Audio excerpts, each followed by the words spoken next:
I need to check the used names list and then write the story.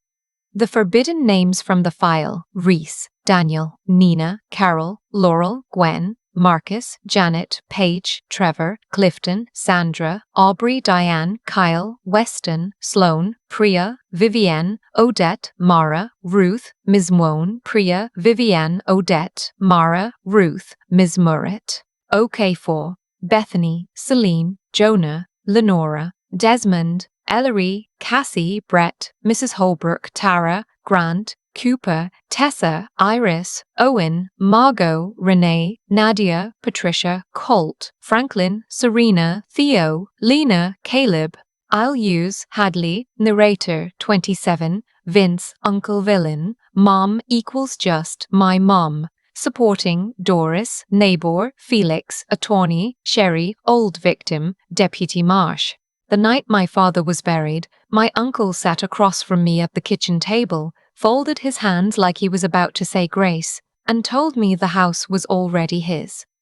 I didn't understand what he meant.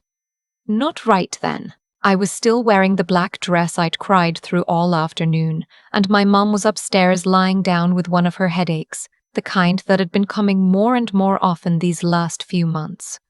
I figured he was just talking. Grief does strange things to people, makes them say things they don't mean, or things they mean too much. So I nodded, excused myself, and went upstairs to check on my mum. I didn't know that was the moment everything started. I need to back up. My name is Hadley. I'm 27 years old. 3 years ago, I moved back to my hometown in rural Ohio after my dad had his first cardiac episode.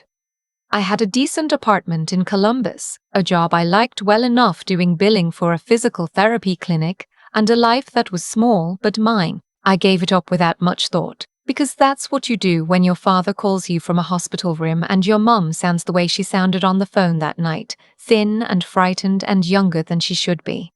I told myself it was temporary, 6 months, maybe a year, just until my dad recovered and things stabilized. I kept my health insurance, worked remotely when I could, picked up part-time hours at the pharmacy in town. It stretched into 2 years. Then my dad had a second episode, and it stretched further. By the time he passed last spring, quietly, in the recliner he refused to give up, with the TV on and his coffee going cold beside him, I had been home long enough that leaving felt abstract, like something I used to know how to do.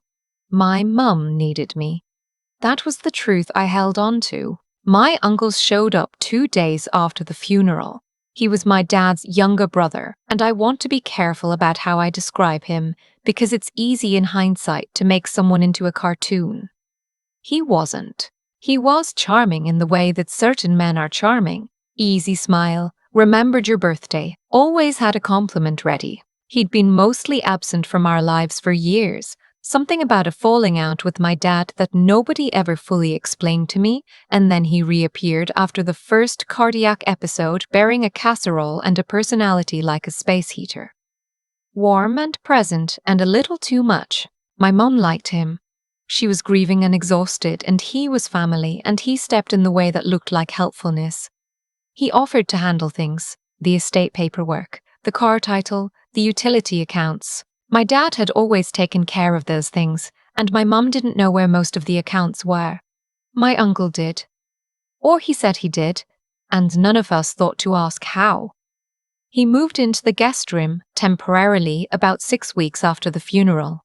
I told myself it was fine. My mum wanted the company. The house was big enough. He helped with yard work and drove her to her doctor's appointments when I was working, and she seemed lighter with him around. Less alone. I ignored the first warning sign. My mum forgot a lunch we'd planned. She apologized and laughed it off. I completely blanked, honey, I'm so sorry. But it happened again 2 weeks later. Then she missed a phone call from her sister and didn't remember she'd promised to call. Little things. Slips. I told myself grief brain was real, that she was still adjusting, that I was watching too closely. The second warning sign was harder to ignore. She mentioned, almost in passing, that she and my uncle had gone to the bank together. Just to sort out some of the accounts, she said. It was easier to have him there. I asked what she meant by sort out. She got a little vague, something about transferring things for convenience. I said I should have come too, and she waved her hand and said it was nothing complicated. I let it go. I shouldn't have. By month 3, she was getting headaches almost daily, fatigue that she couldn't shake. Some days she was sharpened herself, and other days she felt far away, like she was trying to hear me through water. Her doctor adjusted her blood pressure medication, then adjusted it again. My uncle always offered to pick up her prescriptions. I want to stop here for a second, because I know what you're thinking. You're thinking, why didn't you act sooner? Why did you keep letting this go? I ask myself that too, and the only honest answer I have is that I didn't have a single dramatic moment of proof. I had fog. I had a feeling that lived in my chest like a splinter, not sharp enough to make me move, just present enough that I couldn't forget it. And I was exhausted. I was grieving my father and trying to hold my mum together and working 2 jobs and sleeping in my childhood bedroom. I wasn't at my sharpest, and my uncle was careful. He was very, very careful. The moment I finally stopped talking myself out of my instincts was a Thursday morning in February. I came downstairs early before anyone was awake to make coffee. My uncle had left his laptop open on the kitchen table, something he never did. He was meticulous about his things. I wasn't going to look. I really wasn't. But the screen was lit and I saw my mother's name and the name of a bank and a number with too many digits to be nothing. I stepped back. I stood in my kitchen in my socks and the oversized t-shirt I'd slept in, and I understood, suddenly and completely, that whatever was happening in this house was not okay. I didn't touch the laptop. I didn't say a word. I went back upstairs, closed my bedroom door quietly, and lay on my bed staring at the ceiling until it was time to get up and act like everything was normal. That was the day I became a different person. Over the next 2 weeks, I started paying attention to everything. Not obviously. I couldn't afford for him to notice. I was friendly at dinner. I asked about his day. I offered to do his laundry once, which I hated myself for.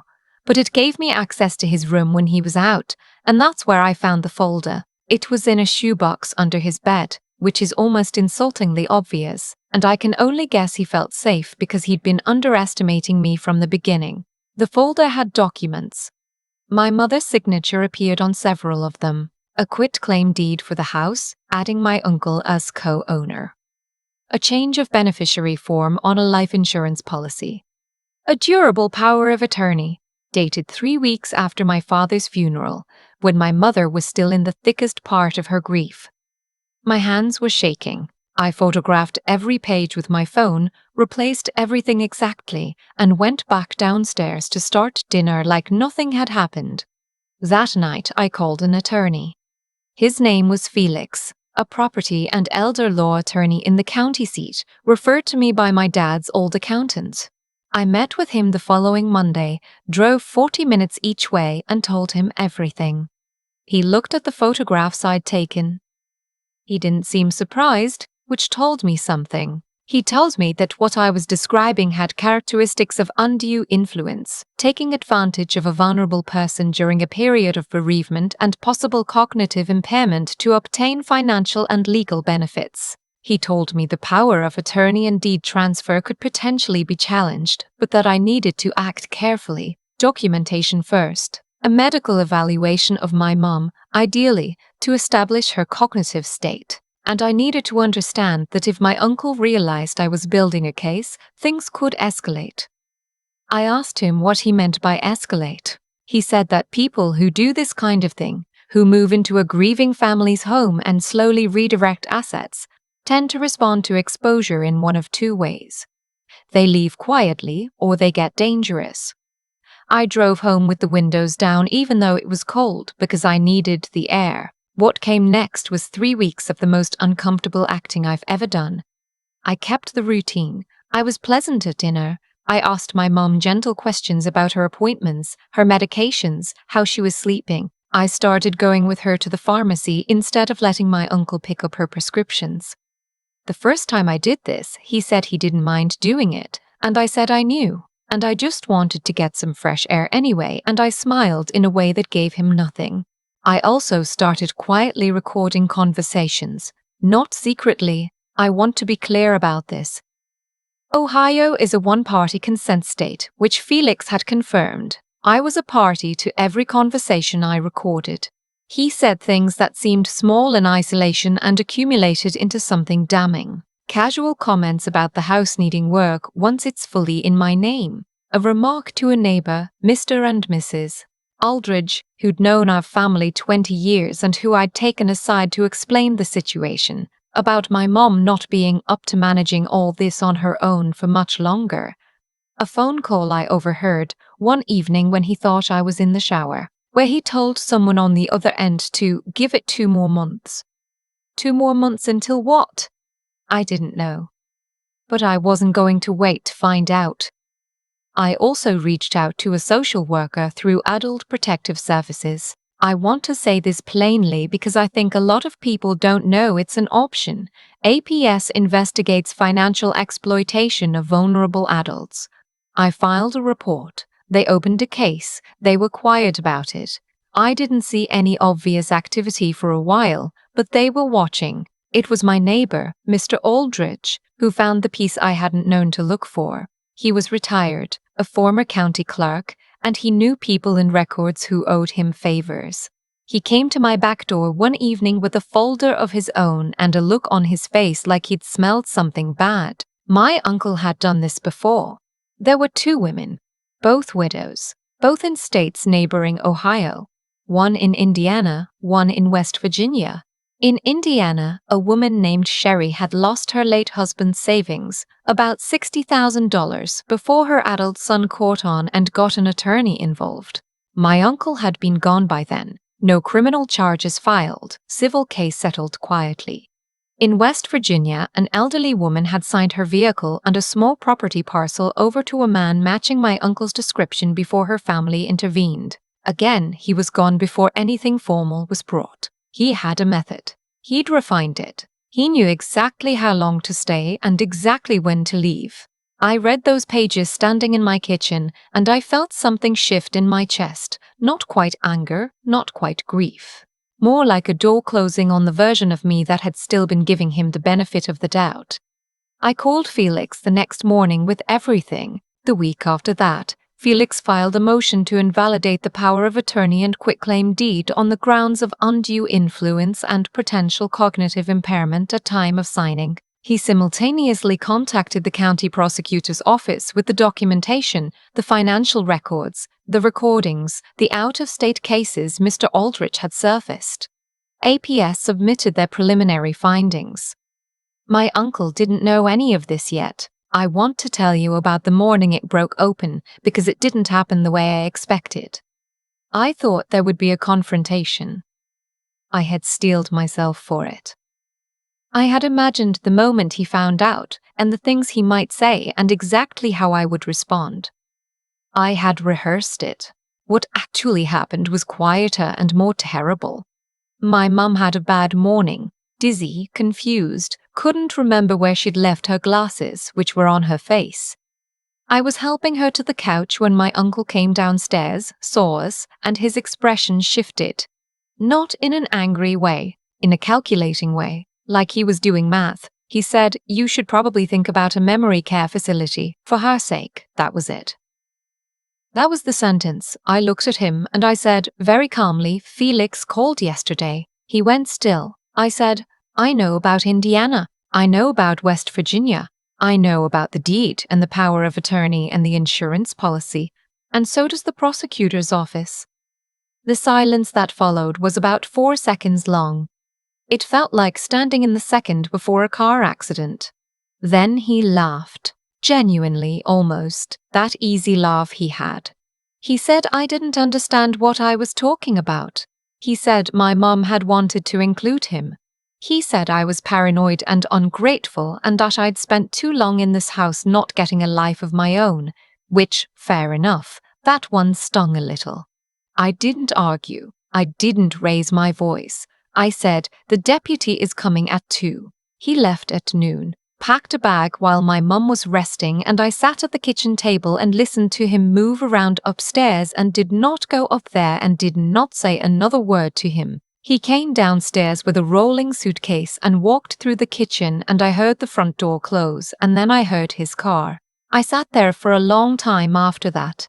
Deputy Marsh arrived at 2 as planned. My uncle was not there to be served, but the paperwork process had already been set in motion. A warrant was later issued on charges of financial exploitation of a vulnerable adult, a felony in Ohio, as well as forgery related to the power of attorney documents. The APS report corroborated the exploitation timeline. The out-of-state cases added pattern evidence. Sherry, the woman from Indiana, agreed to speak to investigators. She had never gotten to say what happened to her out loud in an official context, and she was angry in the quiet way that people get when they've been dismissed.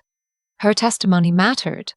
My uncle was arrested 9 days later in Kentucky, where he had apparently planned to wait things out. He was extradited. He stood in front of a judge. He pled not guilty and then, 3 months later, changed his plea when the evidence was laid out in front of him. He was sentenced to 4 years, with restitution ordered for my mother and for Sherry. I don't know what happened with the West Virginia case. That family chose to keep their distance from the proceedings, and I respected that.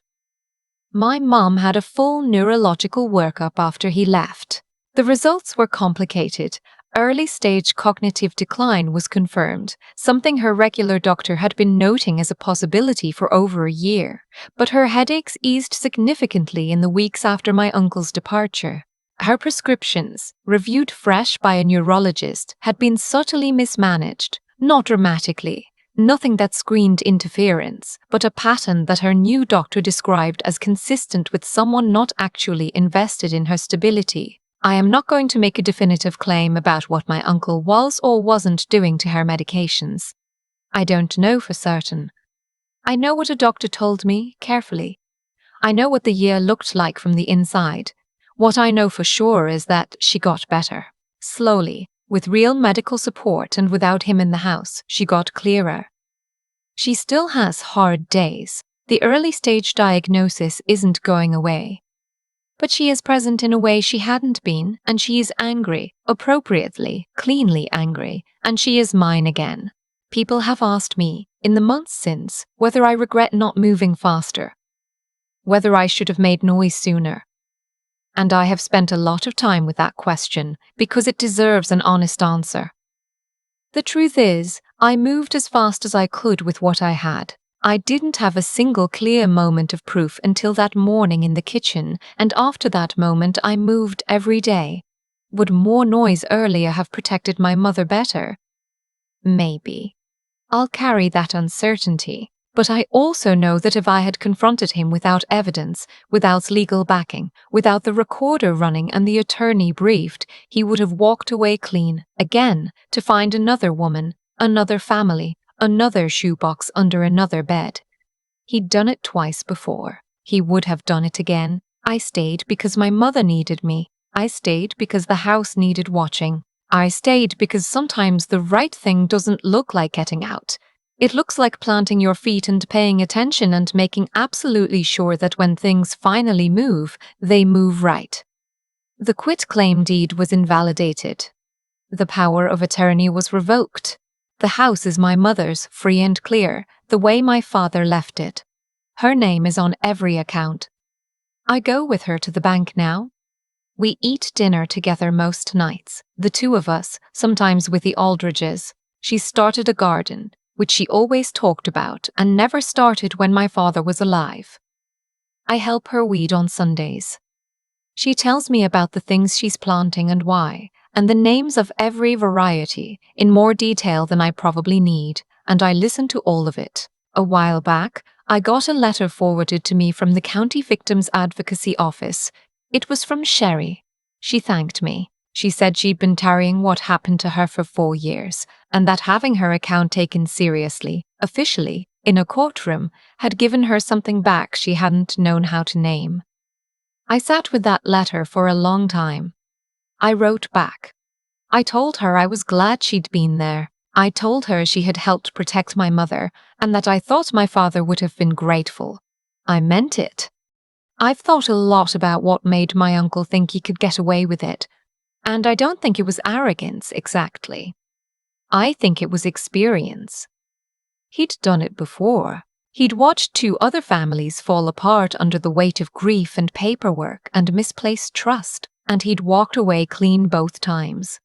That teaches a person something, the wrong something, but something. It teaches them that certain people, in certain moments, are too exhausted and too heartbroken to look closely. And he wasn't wrong about that. He almost wasn't wrong about me. What he miscalculated was what I would do once I started looking. There's a version of this story where I confront him the morning I see his laptop screen, where I'm loud and righteous and I throw him out that same day. And I understand why people want that version. I wanted it too for about 10 seconds. But that version ends with him in his car, documents shredded, no case, no warrant, no Sherry getting her day in a courtroom. He'd done this before. He knew how to disappear. What actually protected my mother wasn't my anger, it was my patience. And I want to be honest about how hard that was, because patience in a situation like that doesn't feel noble. It feels like betrayal. Every dinner I sat through, every time I asked him how his day was, every load of laundry, it felt like lying. It felt like I was letting it happen. The only thing that got me through was understanding the difference between waiting and doing nothing. I was never doing nothing. I was building something he couldn't dismantle. That's the thing about integrity that nobody really warns you about. Sometimes it looks like stillness. Sometimes the most courageous thing is to not show your hand until you're certain, until the attorney is briefed and the evidence is documented and the people who need to know already know. Courage isn't always loud. And then there's the question of what kind of person chooses to do what my uncle did in the first place. I've sat with that too. He looked at a family in the middle of grief. A woman who had just lost her husband of 32 years, a daughter running on no sleep and too much coffee, and he saw opportunity. That's the part I can't quite metabolize. Not the greed, because greed is old and human and I understand it in the abstract, but the calculation, the patience of his own, working against us. What I know is this. People who cause harm consistently, methodically, across years and across state lines are not making mistakes. They are making choices, and choices have weight. They accumulate. Sherry's $60,000, my mother's signed away house, the woman in West Virginia who never came forward. All of it was in that courtroom. All of it counted. Felix told me once that the cases that hold up best are the ones where someone took the time to do it right, not fastest. Right. I think about that a lot. My mother is growing tomatoes this summer. She called me to the backyard last week to show me the first ones coming in, small and green and stubborn on the vine. She was so pleased. I stood there in the yard my father mowed for 30 years, and I thought, this is what it was for. Not the verdict, not the sentence, not even the restitution. Though all of that mattered. This. Her in the garden. The house still hers. That's what staying looked like from the inside. That's what it was worth.